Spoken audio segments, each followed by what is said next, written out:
Powered by Riverside FM. Welcome to Create and Connect, the podcast, where makers and artists talk about how they connect with others through their art and creations. I'm your host, Tom Breslin. I'm the face behind the Phoenix Woodshop.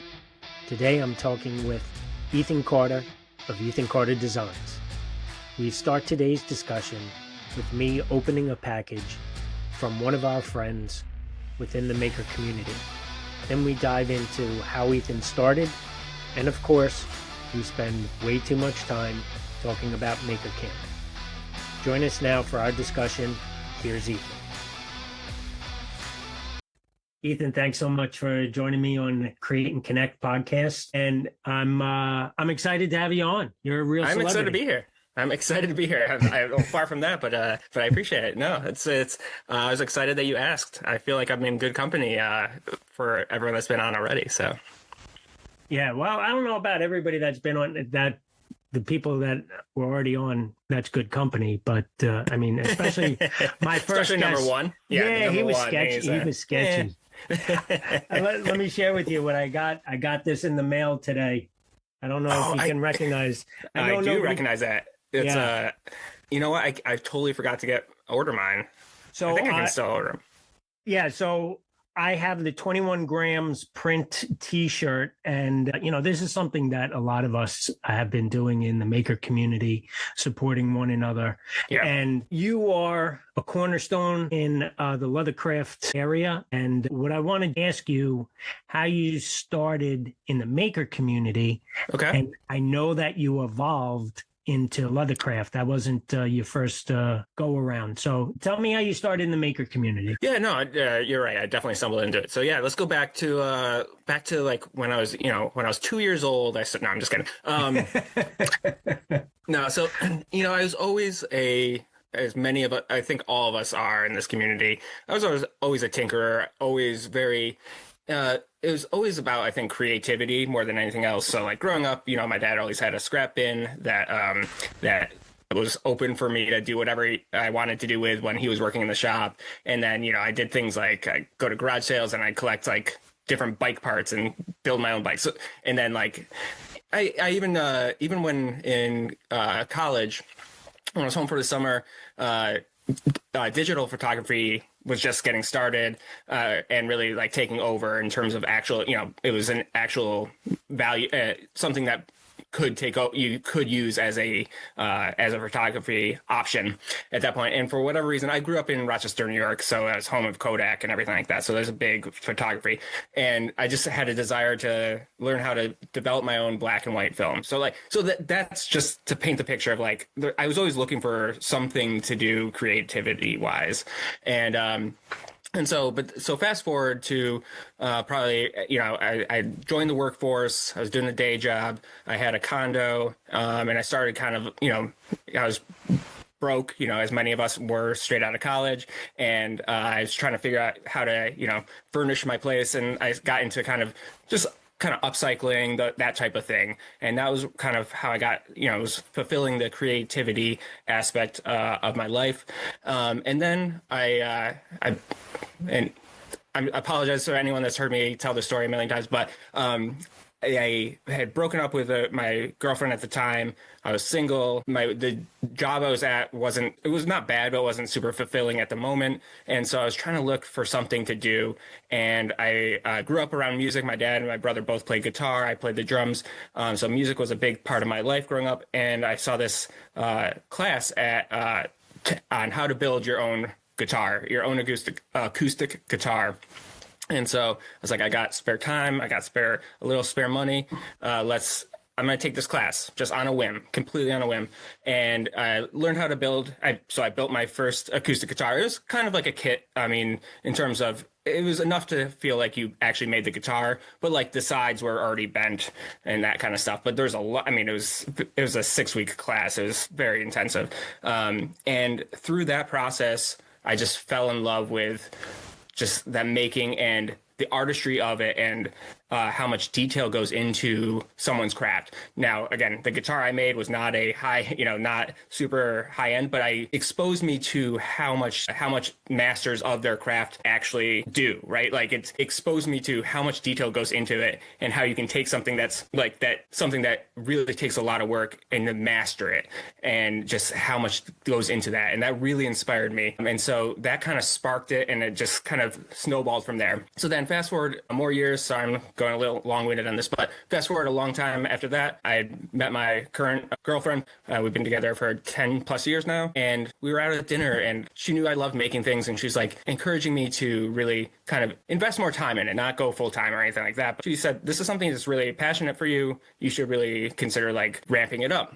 And around the same time, the radio in my car broke down, and so I started listening to podcasts. And there's this podcast back then called If You Build It, and it was basically, they talked about a lot of content creation, and I heard about that, and all of a sudden something sparked in me, and they talked about how there's all these makers, which I had never heard of, on Instagram, and how there's this community building and everything like that. And I was like, oh my gosh, that sounds exactly like what I want to do. I was like, I feel like the term maker is what describes me. I'm not a craftsman. I'm not a hobbyist. I don't know I never knew what to call it. And I think a lot of us like can relate to that. And that's why a lot of us gravitate to that maker term. And so I just got into it, and I started posting on Instagram, and it was just like all of a sudden it was like, this is perfect. I love being able to make stuff. I love being able to show it. I love getting feedback on it. I love being part of a community where people give me advice. I can ask questions, and through that. So that's how I started on Instagram. And that was in like January of 2018, I think. Again, many people know my shop is super, super small. I literally can touch both walls. If I reach my arms out. Sorry, it's tiny, tiny shop. And so I have I had a job site saw that I pulled out into my driveway and stuff like that. And so, I was doing upcycling again and making some kind of industrial, side tables and stuff like that, reclaimed wood, that kind of thing. And that was what I was really into. And then all of a sudden it became November, and pulling your job site saw out into the driveway when it's snowing, not as desirable as you might think. So I just was like, you'll hear a common thread is there's a little bit of the content driving what I did, and then what I did driving the content. And so it was one of those things where I was like, I want to keep posting on Instagram. I want to keep doing projects. What can I do in my tiny shop in my basement when it's cold? And so I ordered a $25 kit off of Amazon, a leatherworking kit off of Amazon. And I was like, I expected to do 2 or 3 projects with it, make a bracelet or make a wallet or whatever, as a way to do some content when it was freezing cold outside. And I did a couple things. It seemed to resonate. I started to really enjoy it. And so then it kind of just snowballed from there. And as I got more into leatherworking, people seemed to respond to it more. I started to enjoy it more. And it just was a way, again, it really was conducive to both my shop setup, right? Because I could do it, didn't require a lot of space. And also I'm not someone that likes to do a lot of things over and over again. And the scale and how many projects you can do with leather really fit well with that, because I could do a lot of different projects every week, which also led to a lot of being able to do more content, right? So I could do more projects and complete more projects without doing the same thing, which also led to more content and so on and so on. And so that's how I stumbled into it. And then it kind of became my thing. And I niched down on it, and here I am. I mean, so that was end of 2018. And now, as you know, I mean, I've taught classes at Maker Camp. I've been to Weaver Leather and taught a class, which is just like mind blowing to me because I completely stumbled into this, and it's just become kind of my thing. But yeah, it goes hand in hand with the content as well, as I guess. So that's a very long-winded way of telling my story of how I got here. Sorry. No, that was great. I love the detail, and I love how you just kept flowing with the river. Yeah. How you just made it work. Would you consider yourself a content creator, or would you consider yourself a leather creator? That's a very good question. And it's funny, it goes both ways, because I think I've struggled with that. To be honest, there's been times when I'm like, what am I, right? Should I double down on the leatherworking and really try to refine that and create really nice pieces that I can sell and everything like that? Or should I focus more on content? And the truth of the matter is, I enjoy both. Whether it's good for either one of them, here I am. That's kind of what I've accepted, as I really do enjoy the content creation part of it, and I mean that in the sense of like, I mean, I enjoy making the videos. I especially enjoy, I do YouTube. I've done YouTube videos, and they take a full length YouTube video takes a long time. And it's a lot of commitment, and if it doesn't do well, it's kind of demoralizing, right? So I've really gravitated towards Instagram and Reels and that kind of thing. And I really enjoy trying to tell a story of how I made a project or how I do technique in that 1 minute format. I kind of really enjoy, again, maybe it's my ADD or whatever, but it's the concept of trying to figure out how to make something and show people how you made it and create value in that 1 minute.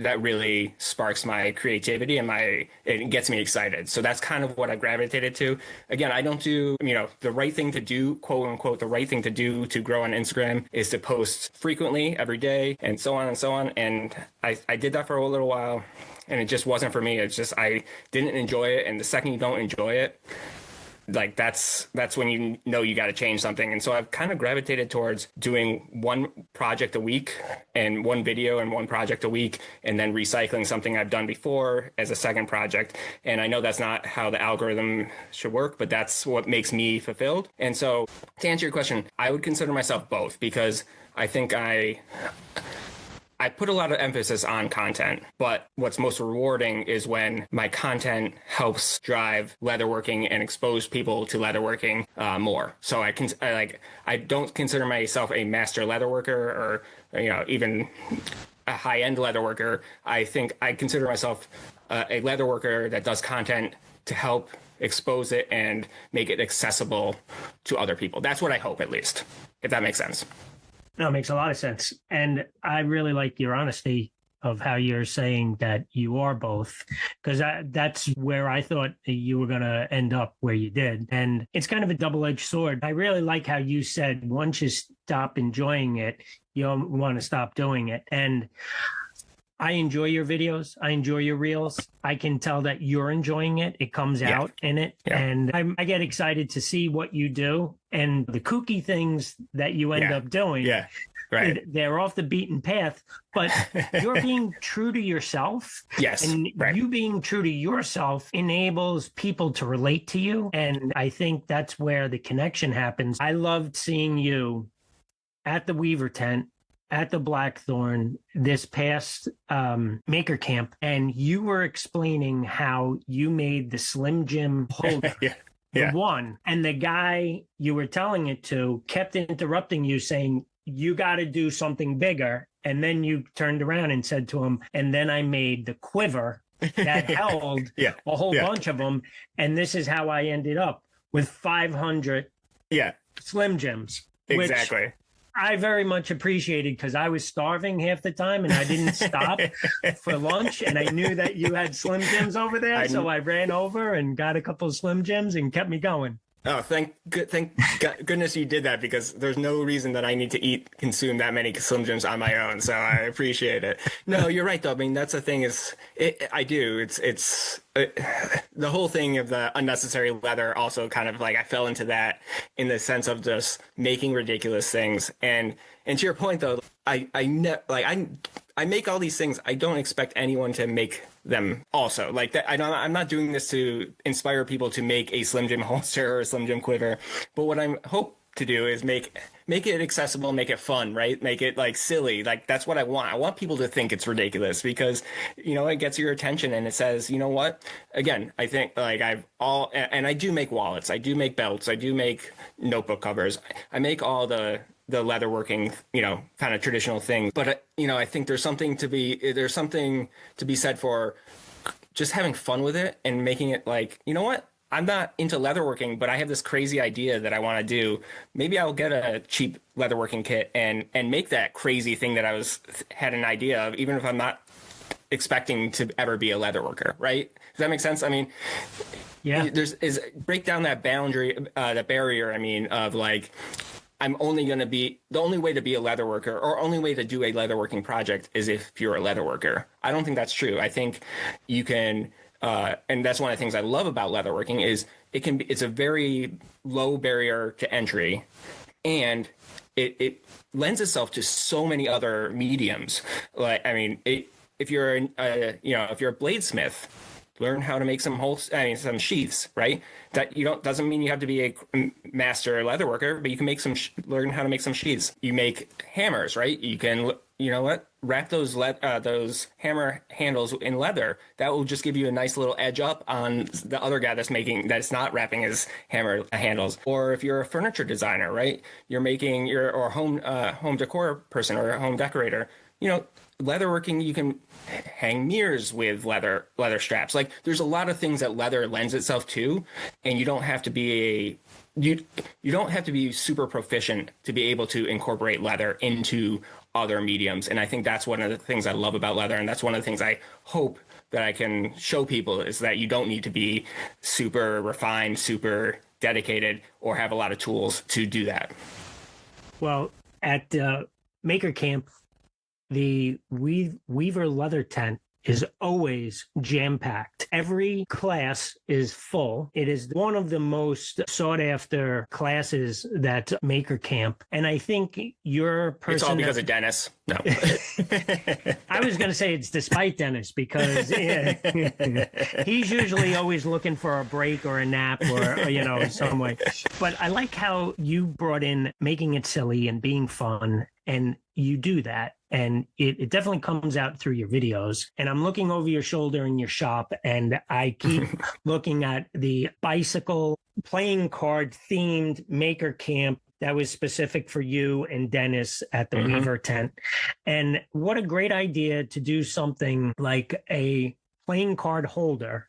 And not only they had the die set, so it was pre-cut and, like you said, low cost of entry getting in. If you didn't have a lot of dexterity in your hands or your shoulder, you could still do it. If you've never done it before, you could do it. It wasn't high stakes at all. Right. And personalizing it with, tattooing, yeah. Yeah. Dennis does a nice job of personalizing it with the tattooing machine, and you do a great job of bringing the whole thing together, sewing it up, punching it, and then of course, you've got a team of volunteers in there. Great group. And I like how you mentioned that all the other crafts can be involved with leather crafting. Austin would be able to coordinate with the people from Weaver and the knife making guys, because I've seen it every year, and I was one of them. And this is how I got boxed out by Dennis his first year, because the guys at the forging tent said, go over to the Weaver tent and make yourself some leather. And that's not how it works. You guys have a predetermined project that you're doing. Yep. I do like how Weaver was able to evolve, and Meredith did a great job of incorporating the sales this year. And having a sheath, some demos, the sheath demo come in. But now, if they were able to say, okay, what is the knife that you're making? We're going to have one die pre-cut, or we got a kit if you want to buy the kit.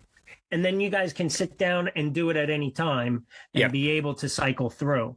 Because and I think that's a really good point. Is I know we've been talking about this, because you're right. I mean, every year people, Maker Camp, there is a huge population at Maker Camp that's forging and knife smither. That's a big population, and every year, you're right, people come over and they're like, can we make a sheath for it? And sheaths aren't easy. So like that, and it's a hard thing to do in an hour. So it's a hard thing, but that doesn't mean that's like, so that's where, and neither Dennis nor I are sheath makers. Like, that's just not our, that's not our forte. So, but what I think is interesting and similar to some of the other classes that I've seen, I think this is where the gear started turning this year, was like there's other classes at Maker Camp where you sign up and you have a more dedicated thing, like the hat making and stuff like that, where you kind of designate time with somebody and do it. So there's that might be an option as well. Or having if we know exactly, to your point, if you know exactly the diameters of the knife, so you're not forging your own blade and every different blade is a different size. If everything's uniform, you're right. You can make a die cut sheath, and you can make it in a way that's manageable to do something that's, for the first time, or to your point, a kit or something like that. So I think you're right. I think there's definitely a need for that. I think that's the next evolution of the Weaver leatherworking tent at Maker Camp, because I think there's a huge desire for that. I think it's separate from what me and Dennis do, in the sense of what I hope our classes do are, it's more general. It's less about the project itself and more about learning the basic skills, or seeing, dabbling your toes in it and seeing, is leatherworking something I'd even want to pursue, or like, even, I know it's only $25 kit to get started on, off of Amazon or wherever. But like, is it something I even want to do? I think that's more of what I think like my and Dennis's class is designed for. Whereas the sheath making is would be super, people would really gravitate towards it. And I think we need to figure out a way to do that for sure. What was the demonstrator's name? Blanking on his last name though. And he had his wife with him. But there were two guys that I know from down here on Long Island that went over to Pete. Couldn't have been nicer. Yeah. After his demonstration, he goes, "Oh yeah, I have the template for that, and I got a couple extra pieces of leather." And that's the whole thing, is that you need the material, otherwise, and that's a hard thing too. I mean, the barrier to entry to leatherworking is fairly low, but to buy a huge amount of leather is not cheap either. So that's another reason why it's nice to have some kind of kit or some kind of template or some kind of die where you can cut out just what you need. I think there's something there for sure.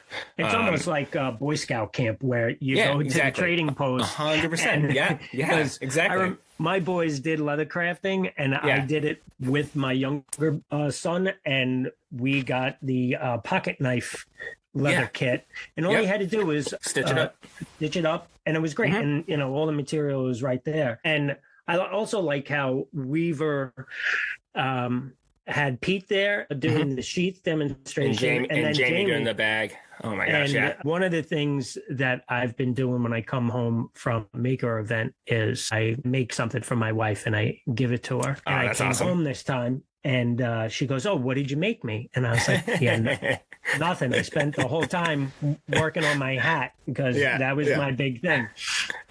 And she was disappointed, but I didn't tell her that I bought one of Jamie's bags, one of the ones that she demonstrated. Oh, really? Oh, cool. Because it was the perfect bag for a woman going into the city that just wanted her wallet, her phone, and the small cosmetics. Yep. So I arranged to buy one that she was making for the demonstration. Yep. Because I overheard another woman buy the one for the class that she was in. That's perfect. Yeah. So that's awesome. Well, and what's cool about that too is like you were there, you got to see her make it. I mean, shout out to Jamie. So Jamie of Seel Made, I think. Yeah, Seel Made. Fantastic. I mean, she is fantastic, and I'm so pumped that she has been brought into the fold to Maker Camp and this whole thing. And she's going to be doing a winter intensive at Maker Camp this year as well, doing a bag class, which is awesome. And she just makes the most incredible bags. And it's funny, she has one of the most distinct styles, and you instantly know that it's one of her bags. But at the same time, she has bags that range the spectrum. To your point, like there's some of her bags that are like, they're very stylistic, which is amazing. It's not everyone's style, but then she has all these other ones that are just like, she does a whole spectrum. That's why she's amazing. So that's awesome. And wait, does your wife know yet? Oh, I gave it to her for our wedding anniversary, which was the following weekend. Oh, okay. Perfect. Yeah. So she was very happy. She's used it already. Again, the Weaver tent is so popular. You and Dennis connected through, I guess, social media. Yeah, and I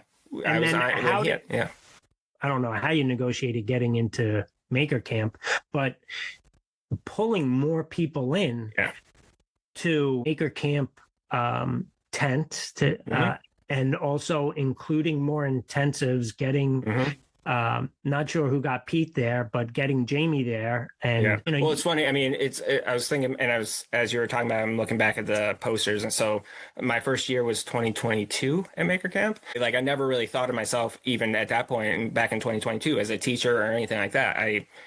Again, I did not consider myself very someone that should be teaching leatherworking skills, because I was just somebody that was doing it in my basement and not had no training or whatever. But yeah, to your point. So I mean, the story of that real quick is just so Austin, and this is one of the things I love about Austin, who runs Maker Camp and at the Blackthorn. I don't know how he stumbled. I think maybe Lucas and Dre or Jimmy or somebody, somehow he found me, and he wanted to add leatherworking, and he just liked. I asked him later. I was like, "How the heck did you find me?" I'm like, "Why did you ask me to teach a class?" So he reached out and was like, "Do you want to teach a class at Maker Camp next year?" And I was like, "Sure." And then I told Bettina, maybe I should tell him that I've never taught a class ever in my entire life. Maybe I should tell him. Maybe I shouldn't. So I did that the first year, and then the next year he's like, "Do you know anyone?" There's been a lot of people are asking about like tooling leather, and I was like, that's definitely not my forte. He's like, do you know anyone that knows how to do it? And I was like, I know this guy. And this was before the tattooing machine or anything like that. And so that's how Dennis got involved. And then this past May, Weaver and Austin collaborated and did a mini leatherworking Maker Camp out at Weaver's headquarters out in Ohio. And so me and Dennis went out there. So it was me and Dennis did our class. Jimmy DeResta did a class. A bunch of other Weaver people did some classes out there, and they created this like little mini Maker Camp out there. And Jamie came to that event as a participant, and mostly Dennis, but I mean, I as well was, just talking Jamie up, and that's how. So Jamie got introduced to Austin, and the rest is history. And now Jamie's going to take over for everything because she's fantastic. But but no, that's like, so it's such an organic Maker Camp. And this community is such an organic development type thing. Like we all just build each other up, and the tide rises, or whatever the saying is like, it's truly that way. We there's no egos, there's nothing like that, because we're all great. Everyone's great. And to your point about the Weaver tent too, I feel like there's like become this little community in the Weaver tent. Like, I mean, you hang out all the time in the Weaver tent as well, right? There's a reason why I hang out, is because exactly. I have ulterior motives. Like, I need a piece of leather I'm like, so I just kind of linger on. Do you need anything? What can I get you? Can I get you some water? I'm like, I don't care to do any of that. I want to get. You just want that. You want the spoils. Yeah. No, but it's true though. I mean, like, and that's the same thing with like Emmet and Keith. I mean, the two of them are amazing, and they help out with all the classes, and they do so much to make the leatherwork tent function as the way it does. And that's why I think a lot of the reason why people respond to it is because it's a positive energy. We're all there to have fun and hang out and learn and everything like that. And Keith and Emmet are both really integral to that as well. So shout out to them as well. Yeah. So Keith and Emmet are the backbone and the go-to guys, and they have everything lined up so the prima donnas can come out, teach the class, and get the talent. I say that you can't see me. I'm joking. That is I cringe every time anyone says that, because that makes me super uncomfortable. So that was a joke. But what I like to see, you're talking about it being organic, which it is. And you took the words out of my mouth of the tide rising and everybody gets lifted at the same time. Come out of the Weaver tent at Maker Camp and you and Dennis interacting with people in the dining hall by the bonfire. And I can see that you are with your people. They are talking your language, and you're just a nice person. People want to be around you, and you share your parents with this community, nicest people in the world. It's just really nice to see you and your family, and you're just comfortable and you're in your space. And it's almost where most of this episode has been hyping up Maker Camp, and this isn't meant to be, a repackage of it. It's about how you're connecting with people. But I see it in real time, and it's a little bubble, and there's a pause button. And time is not a factor. Yes, there's a class. Yes, it's at a certain time. But because Emmet and Keith have everything set up, and you've done it a couple of years now, and introducing Pete and having his demonstration, and he finishes, and then Jamie comes in and does her demonstration. Plus the fantastic tools that Jimmy DeResta donates for the day, that hand crank threading machine. Oh my gosh, That super cool. If you're doing sheaths and you have to go through that thick leather, you need that machine. And it's like butter. So the right tool for the right job. Yep.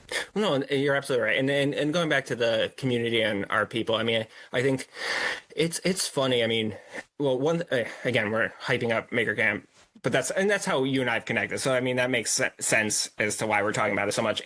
But it's also awesome. But one of the things I love about it is the fact. So my parents come and they they do so much. I mean, they are doing almost every one of the classes and stuff like that. And, but at the same time, so they're at that end of the spectrum in terms of age. And then we had kids probably about 8 or 9 years old this year. Like, so it's amazing that we have such a wide spectrum and everyone's welcome.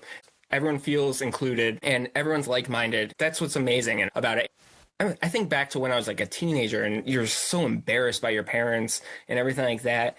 And now, again, I mean, this is silly, but it's such an environment where everyone's welcome.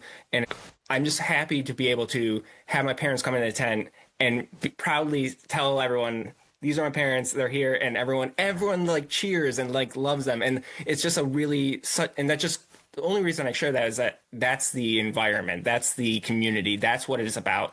Everyone's equal, everyone's there for the same reason, and it's a really empowering thing, and it's a real big letdown when you go back to society afterwards.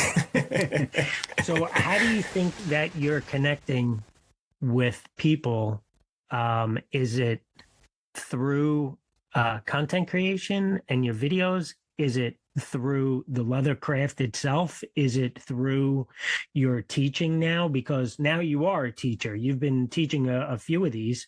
I didn't take last year's winter intensive. I took the first winter intensive when the one with Dennis. The sneakers. The first one with Dennis. Yeah, so the first one with Dennis. So I did one before that. So the first one with Dennis, I was trying to think back before we got started. I obviously know we met there and that's where we became friends, but like, did we meet before that? I can't remember.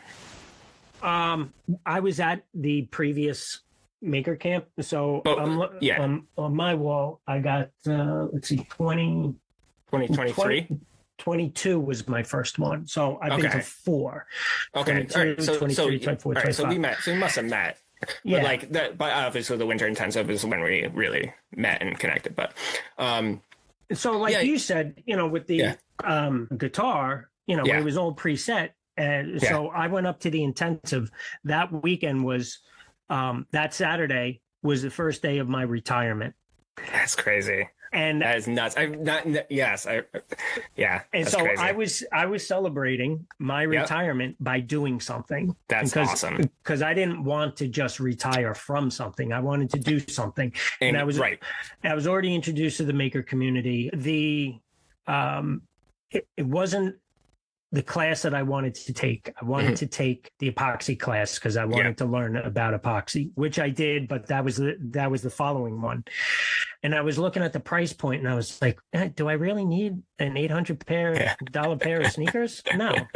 No one does. Right. But what I like is that you guys are so creative that you come up, and you especially, because Dennis is more of the art form of it. He's an artist through and through. I mean, the guy is amazing. Yeah. And, he was working out the kinks of the tattooing machine while he was there. Yeah, so he was like I think he was in talks with Weaver at that point. Like, that's crazy. Yeah. And he was using us as guinea pigs, basically. Yeah. But it was a great weekend and got to connect with Dennis there. And I got to connect with you and the other people who were in the class. And it was kind of like summer camp. Well, that's exactly right. I mean, that's what I think one of the things that's hard if you've never done one of the winter intensives, or at least one of ours, is that, this, I genuinely love this. I love talking this stuff. I love teaching this stuff. I love hanging out, having people make stuff. So it's, yes, your class, we made sneakers. That was the main project. But we were making things all weekend. We were, we had dinner, we came back, grabbed a drink. People were still making different things, everything like that. The whole weekend, like to me, that's my happy place. Is like, literally, if I could picture a perfect day, it's hanging out, making things with people that also want to make things. Like that's my perfect day, right? I mean, well, I just feel bad for you, not so much Dennis, but you guys get stuck in the tent and you're teaching, and it takes so much out of you. But even Keith and Emmet, but if they didn't love doing it, they wouldn't do it because they're getting nothing for it other than I tell them all the time, and they do some, to some degree, but like I tell them, they're like, oh, I really want to I'm like, take the class, like, go do other things. Like, this is not your responsibility. We have such a great group. It's such a rewarding thing that I never expected to come into my life. All of this, which is fantastic. So let me ask you a couple of quick questions so we don't keep going down the rabbit holes, because I do think it's great that we get to talk about what we like to make. I do think it's great that we get to connect with one another. Everybody's different walks of life and different backgrounds, but when it comes to making, that's what we want to talk about being creative, and that's how we connect with one another. So I see you're always active with the people in the Total Boat tent, and they always like to yuck it up and have a good time. Yes. So I saw you do a bandolero fireballs, the little 1 ounce fireballs. So when you're in your workshop, what's your favorite drink? Oh, I mean, I think anyone that's known me, well, 1 year at Maker Camp, it was Fireball, and it was not my favorite drink, but it was the plethora of my drinks. Most people that know me, I am a bourbon drinker. I love bourbon. My bourbon drink of choice is a Manhattan. It's been a family drink. My grandfather drank one.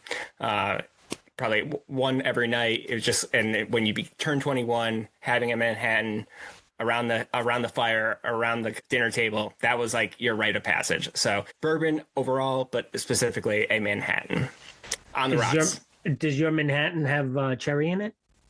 I personally, my mom loves cherries, not Manhattans.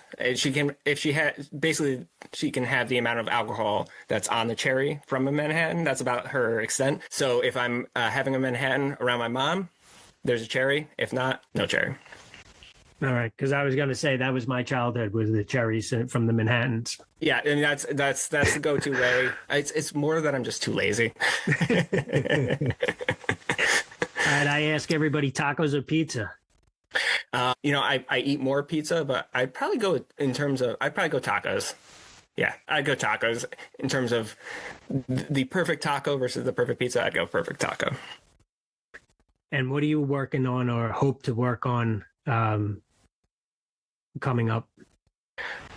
Like a dream, I'll tell you what, let me make it a little easier. If money or time was not an issue, what would you make? That's a good question. All right. This is not going to be a quick response. I'll make it quick, but I really want to learn how to weld, and in the interest of making furniture, I really love the look of metal and leather and making furniture.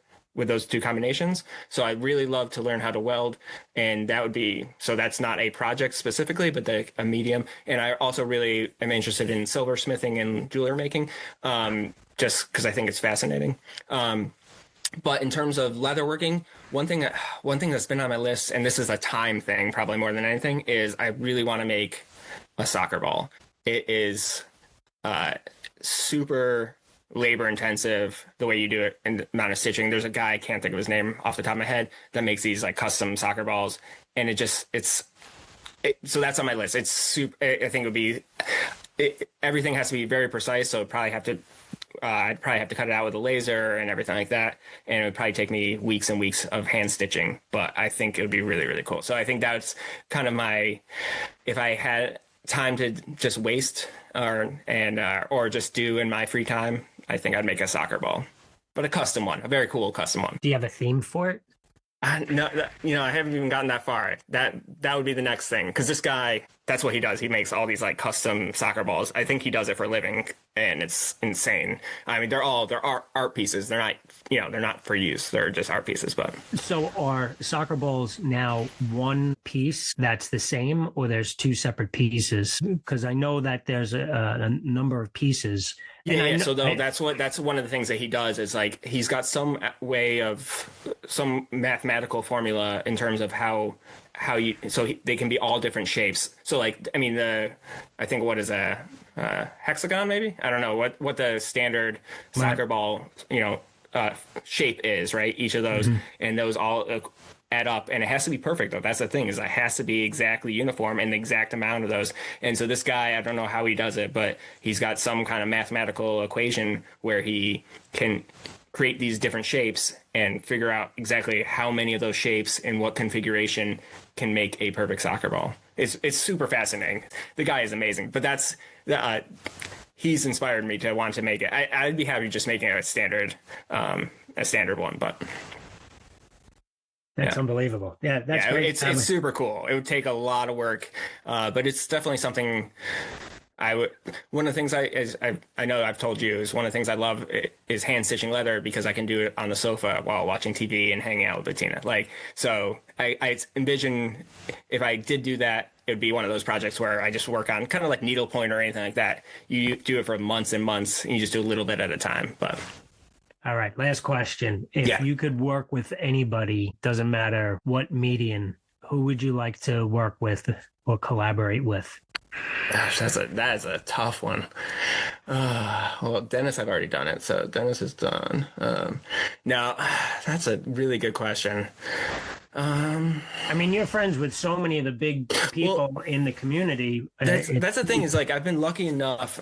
In this community, I've been lucky enough between Maker Camp and other events that I've met most of my heroes at this point. I remember the first time I saw Jimmy DiResta, and it wasn't like, hey, I'm Ethan. And, the first time he was just like, hey, I was like, hey, that was crazy. I'm a huge David Picciuto fan, and I have been forever. I got to, when I co-hosted a podcast, we had him on, so I got to talk to him there, and I got to talk to him at the Making 500 event, but only for like 2 seconds, because there's millions of people, everyone there wanted to talk to him. So I think I would love to have a collaboration with him. Actually, I'll go with that, because I love his aesthetic. I love the way he approaches it. I love his passion. He has this ability to get super excited in a contagious way about whatever. When he's excited about something, he's like, it's contagious to me. And so, yeah, I think it would be really cool to do a collaboration where he does his woodworking and I do some leather, and we combine forces and make something super cool. I don't know. That would be cool. Yeah, I hope that happens, because videos are as entertaining as your videos, and you can tell the care that he puts into it.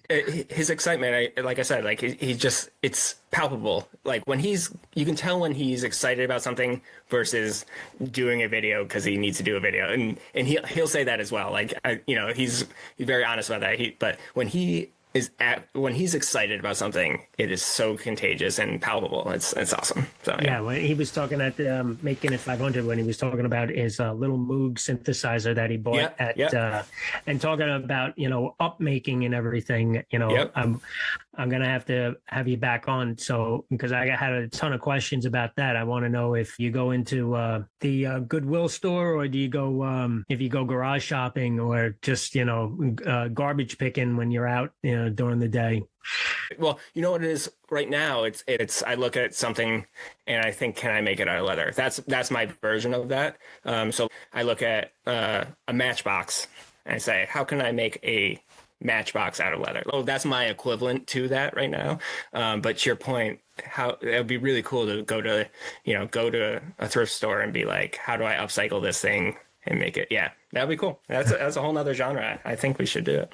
Well, I like your latest video of the cross the chest sling bag. Oh, the sling. You're traveling, and I'm going to be traveling myself over the winter. I'm going to be doing it with the family, and I was looking at something just like that, but I'm an old man now, so I'm just going to wear a vest and keep everything inside the vest. I had that same thought. It turned out okay. It's definitely not my wheelhouse, but yes, no, I was like, could I just get a jacket that has a lot of pockets? And I actually do have a jacket that's up, so it might be easier. Well, thanks so much, Ethan, for being on Create and Connect. I got to get you back on because I got a ton of questions that came up. But anytime, I wanted to, man. Anytime. Yeah. I love this. As you know, I love talking shop. I love talking with like-minded people, and I love talking with you, man. So yeah, thank you. Hopefully, next time we can talk more Slim Jim, and they can shoot me a box of 500 Slim Jims. Absolutely. I'll put in a good word. Awesome. Thank you, Ethan. All right, thank you, man. I'd like to thank Ethan for spending this time talking with me about his leather crafting journey. From an Amazon kit to instructing hundreds of students at Maker Camp weekends, winter intensives, Weaver intensive, and through the internet.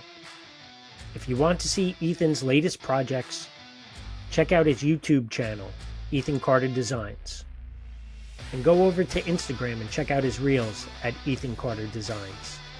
It's always a pleasure speaking with Ethan and talking about our favorite things, like connecting through our creations. Thank you, Ethan. And thank you, the listener, for tuning in to another episode of Create and Connect. It was my pleasure to bring you this episode, and remember, keep creating, keep connecting.